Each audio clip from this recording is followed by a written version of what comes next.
አሁን ሰሞኑ ምሬ ወዳጆ ሰማይ እየሰቀለ ስለሆነ ተናዷል ዘመነ።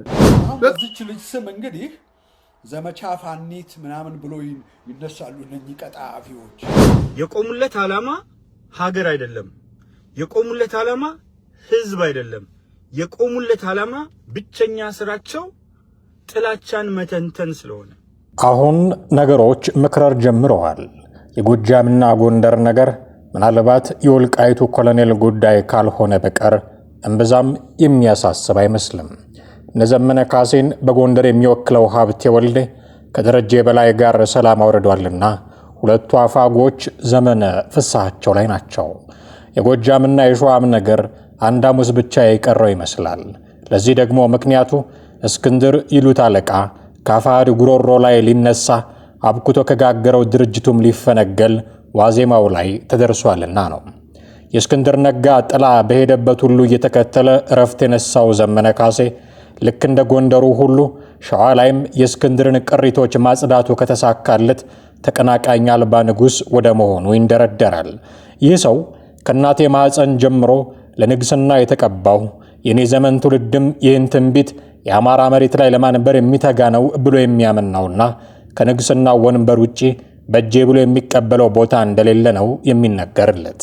ሁለተኛ ተብሎ መጠራትን፣ የከሌ ተከታይ ሆኖ መታየትን እንደ ሽንፈት የሚያይ እንኳን ጫካ ውስጥ በእስር ዘመኑም ቢሆን የሥራ መመሪያ ለማስተላለፍ የማይቦዝን ቃሉ እንደ ፊርማ ንግግሩ እንደ መመሪያ እንዲወሰድለት የሚመኝ የዘግይቶ መጪው ብሔርተኝነት ፈርቀዳጅ ነው። ያ ብዙ ሺህ ኢትዮጵያውያንን ገብሮ በክስረት ያበቃው የሰሜኑ ጦርነት ነገሮችን መልካም ያደረገለት ማርከህ ታጠቅ ይሉት ስሜታዊ አዋጅ ጠመንጃ የጨመረለት ዘመነ ካሴ ቀስ በቀስ የሚፈልገውን ዙፋን ለብቻው ሊቆናጠጥ መዳሁን አላቆመም።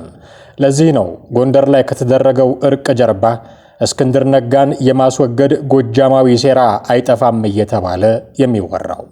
የጎንደሩን ነገር መስመር አስይዞ ሲያበቃ ሸዋ ላይ ትኩረት ያደረገው ዘመነ ካሴ ሁለት እንቅፋቶች ገጥመውታል። እስክንድር ነጋ የሚባል ታጋይና ብርጋዴር ጄኔራል ተፈራ ማሞ የተባሉ ጦር አዋቂ። አሁን ትኩረቱ በአብዛኛው የእስክንድርን መንፈስ ማስወገድ ላይ ነው። ይሄ ደግሞ በራሱ በአፋሕድ ውስጥ ባሉ ሰዎች በጸጥታ እየተሰራ እንደሆነ የሚናገሩ ውስጥ አዋቂዎችም አሉ። የአፋሕድን ነገር ጓዳ ጎድጓዳውን የሚያውቀው ጋዜጠኛ ጌጥዬ ያለው አፋሕዶች እስክንድርን በቁም እስር እያንገላቱት የተናገራቸው ነገሮች ሕዝብ ጋር እንዳይደርሱ እያፈኑት እንደሆነ በተደጋጋሚ ሲናገር ይሰማል። ምንም እንኳን ሀብታሙ አያሌው ይሄ መሰረተ ቢስ ውንጀላ ነው ብሎ ቢያጣጥለውም ቅሉ የእስክንድርን ኮቴ እየተከተለ ሲያነፈንፍ የነበረው ጋዜጠኛ ግን ሰምቼ ያመንኩትን አይቼ ያረጋገጥኩትን እውነት ልነግራችሁና እመኑኝ ብሎ ነው የእምነት ክህደት ቃሉን የሰጠው። እስክንድር በነጌታ አስራደ ቁጥጥር ስር ነው በማለት የነጌታ አስራደ ስውር እጅ የሚዘውረው አፋሕድ የመጀመሪያ ሊቀመንበሩን አሽቀንጥሮ መጣሉ የማይቀር በመሰለበት በዚህ ጊዜ ሌላ ማገዶ ማባከን ያልፈለገው ዘመነ ካሴ አፋሕድ ውስጥ ያሰማራቸው ውስጥ አዋቂ አርበኞች የሚያደርጉትን እስኪያደርጉ ብቻ ነው ቀን የሚጠብቀው። ይህ ድብቅ ኦፕሬሽን ከተሳካለት ሸዋ ላይ የሚቀረው ትልቁ እንቅፋት ብርጋዴር ጄኔራል ተፈራ ማሞ ይሆናሉ ማለት ነው።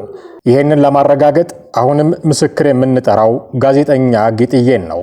ጌጥዬ ያለው እንደሚለው ከሆነ አፋሕድን በትነው እስክንድርን ክደው አፍቃሪ ዘመነ ካሴ የሆነ አዲስ ድርጅት ለመውለድ ሲዳከሩ የነበሩ ሰዎች የተጋጩት ጄኔራሉ መሪ ይሁኑ አይሁኑ በሚለው ነገር ነበረ። መከታው እስክንድርን ከሸዋ ለማስወጣትና አፋሕድን ለቆ ለመውጣት ተስማምቶ ነበረ።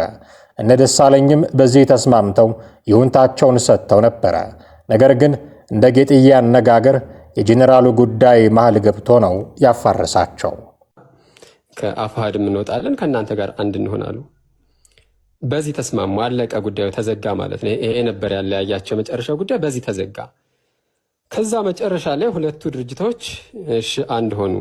ማን የእዙ መሪ ይሁን ማን ይምራው ተብሎ ሲጠበቅ እንግዲህ ከነደሳለኝ ጋር ጄኔራል ተፈራ ማሞ ስለነበረ በእነሱ በኩል ያነሱት አይ ከመከታውም ከደሳለኝም የተሻለ ወታደራዊ ልምድ ያለው ጄኔራል ተፈራ ነው፣ እሱ ካልመራው አሉ።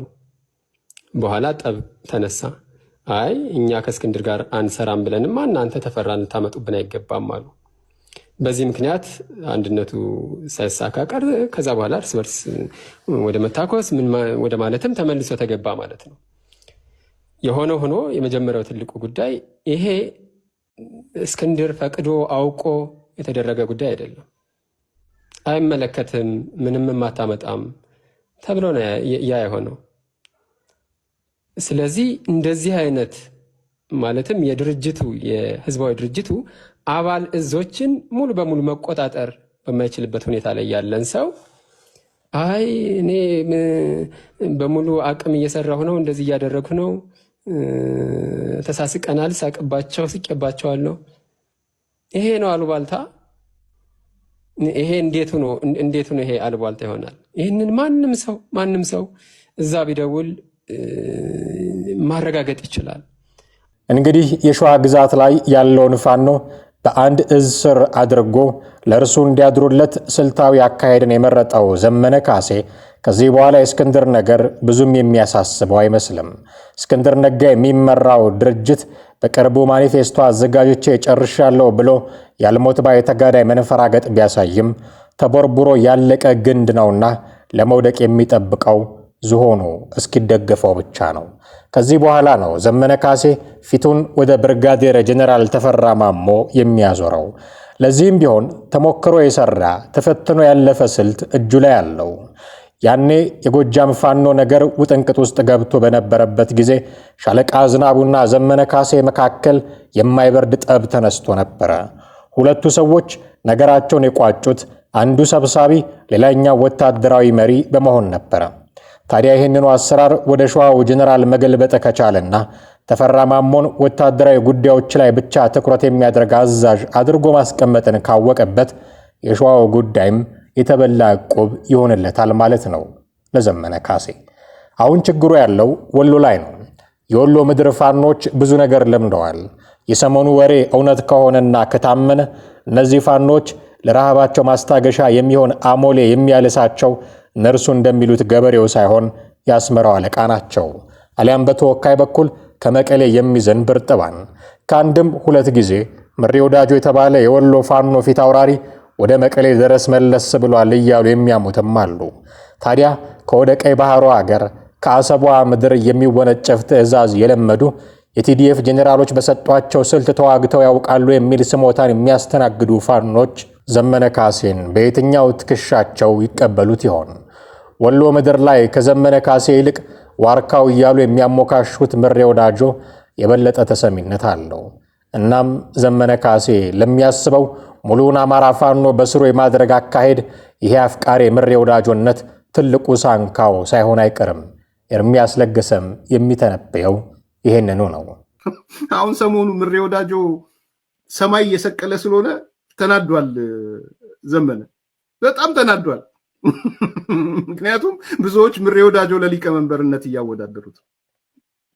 አስቡት እንግዲህ በምሬ ወዳጆ ሌቭል የአማራ ታጣቂ ኃይል ሊቀመንበር ማለት ነው። አይ ዶንት ቲንክ በአግባቡ እንግሊዝኛ ማንበብ የሚችልም አይመስለኝ፣ መጻፍ የሚችልም አይመስለኝ። መለኪያ ነው እያልኩ አይደለም። አትሊስት ግን የሆነ ነገሮችን ማንበብ ያስፈልጋል። እና በዚህ በጣም ደስተኛ አይደለም የምሰማው ዘመነ።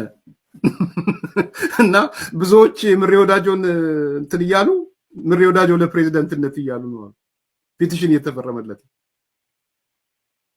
እንደው በሆነና ባየን እኔ ድምፄን ሰጥቻለሁ። ምሬ ወዳጆ ምረጡት በሊቀመንበርነት ስትራቴጂያይዝ እንዲያደርግ የግሎባል ግሎባላይዜሽኑን እንዲያነባው ሚሊቴሪ ዋር እንትኖቹን እንዲያያቸው እነሳንዙን እንትኑን የጦርነት ግጋቶቹን እንዲያነባቸው ከሱ ተነስቶ እንዲቀርጽ እንደነ ጻድቃን እንዲቀርጽላቸው እጄን አውጥቻለሁ ምሬ ወዳጆ እንዲሆን። ዘመነ እንዳትቀበል ሁለተኛውን ዘመነ ግድ የለም አሁኑ አንተ ስላልሰራህ ዘመነ ሁለተኛ፣ አንደኛ ምሬ ወዳጆ። ምሬ ወዳጆን የሚያክል ጀግናማ ከየት ይገኛል? ጎጃሞች ተቀበሉ፣ ምሬ ያዋጣቸዋል እና የእንትኑ የትግሉም ሊቀመንበር ይሁን። እንዲህ ባለ አካሄድ ተጠምደው በራሳቸው ዛቢያ መሽከርከርን መርጠው የትግላቸውን መነሻ ምክንያቶች አሽቀንጥረው ጥለው ህወሓትን ተነካና ወደ ኤርትራም ዞረህታይና አለቅህም ባይ የሆኑት ፋኖች ታዲያ ከበርካታ ወገኖች ዘንድ የትዝብት ጅራፍ የሚመዘዝባቸው የትችት እሳት የሚለበልባቸው ሆነዋል። ዘመነ ካሴም ሆነ ምሬ ወዳጆ፣ እስክንድር ነጋም ሆነ ሀብቴ ወልዴ ሁሉም በየፊናው የራሱን አጀንዳ ለማሳካት በአንድ ወቅት ዘመነ ራሱ እንዳለው የቁስ ሰቀቀኑን ለማስታገስ የሚታገል እንጂ የህዝቡን አጀንዳ ረስቷልም ይባልላቸዋል። አሁን በዚች ልጅ ስም እንግዲህ ዘመቻ ፋኒት ምናምን ብሎ ይነሳሉ እነኚህ ቀጣፊዎች። ዘመቻ የመቶ ተራሮች ዘመቻ፣ የከሌ ዘመቻ፣ የከሊት ዘመቻ ይባላል። ነገር ግን ባህር ዳርን እንኳን ከብልጽግና አላጠሩ። ባህር ዳርን አዲስ አበባ ምናምን እሱማ በህልምህም አታስበው። ባህር ዳርን እዛ ተኝቶ እነ ዘመነ ካሴ ጎጃም ይሄን ለፋኖ አመራሮች የአማራው ህይወት ምንም ቫልዩ አልሰጡትም። ስለ አማራ ምንም እያደረጉ አይደለም። ስለ አማራ ብለው ጫካ ገብቶ ሰንጋ እያረደ እየበላ እየፋፋ ነው ያለው። ማንም ስለ አማራ ምንም አልሆነም። ዶላሩን እየሰበሰበ ሰንጋውን እየበላ ቢራውን እየጠጣ በመንደር ለመንደር እያውደለደለ ነው ያለው የፋኖ አመራር። እንድች ብሎ በግል አካውንታቸው ያከማቹትን ሀብት ምን አድርገው ቢዝነስ እንደሚሰሩበት ቁጭ ብለው ያወራሉ እንጂ ስለ አንተ የሚሞቱ እንዳይመስል። አማራ ደግሞም እድለኞች ናቸው። አካውንተብል አድርጎ የሚይዛቸው ወይም የዳያስፖራም ሆነ በሀገር ውስጥ ያለ አማራ የለም እኮ መጨፈር ነው በቃ ከነሱ ጋር። መሳይ መኮንን ያው መጥቶ ቱልቱላውን ሲነዛ ነበረ የአስረስ ማረ ዳምጤ የሚባል። እኔ አይ ስትሮንግሊ ሰስፔክት እነኝና አስረስ ማረ ዳምጤ እነ ዘመነ ካሴና ሌሎችም ሪሊ አር ዘይ ሪሊ 100% አማራዎች ናቸው ወይ? ምን ይሄ ብቻ የአማራ ህይወት የማይገዳቸው የሚል ብርቱ ወቀሳ የጎበኛቸው የዘመነ ካሴና ምሬ ወዳጆ ጀሌዎች ከታየ ቦጋለ ትንታግ ምላስም አላመለጡም። በቀጥታም ባይሆን አሜሪካ ምድር ላይ ተቀምጠው በሚደግፏቸው ከሰሞኑ ግን እንኳን ሌላውን ለጻ ሊያወጡ ራሳቸውን በአፋኝነት በሚወነጃጅሉ ወኪሎቻቸው በኩል ግልባጩ ይድረሳችሁ ብሎ የምትታገሉት ለሀገርና ህዝብ አይደለም የሚል ሽንቆጣ ልኮላቸዋል። የቆሙለት ዓላማ ሀገር አይደለም፣ የቆሙለት ዓላማ ህዝብ አይደለም። የቆሙለት ዓላማ ብቸኛ ስራቸው ጥላቻን መተንተን ስለሆነ፣ ጥላቻን በጅምላ ተቀብሎ በችርቻሮ ማከፋፈል ስለሆነ፣ የራሳቸው የሆነ ዓላማ፣ የራሳቸው የሆነ ግብ፣ የራሳቸው ለመዳረሻ ስለሌላቸው ደጋግሜ እንዳነሳውላችሁ አንድ ስቱዲዮ ውስጥ ገብተው እንኳን መስማማት አይችሉም። ሌት አሎን የኢትዮጵያ ፖለቲካ ፊት መተው የኢትዮጵያን ህዝብ መምራት የሚያስችል ቁመናና ዕውቀት ጥበብና ልምድ ሊኖራቸው ቀርቶ ስቱዲዮ ውስጥ ገብተው ነግሬያቸዋለሁ፣ አንድ ላይ ብትዘጉባቸው እርስ በርሳቸው ይተላለቃሉ። ይሄ ነው ሰሞናዊው የፋኖን መንደር እየናጠ ያለው ትኩስ አጀንዳ። ከአገር ቤት እስከ ባህር ማዶ ከጫካ እስከ ስቱዲዮ የተዘረጋው መረብ የክሌ ተከታይ የእነንቶኒ አጃቢ በሚል ውል አልባ ሴራ የተተበተበ እኔን ብቻ ስሙኝ ሌላው ዋሻ አንደበት ነው በሚል ድራማ የተለወሰ ውጥንቅጥ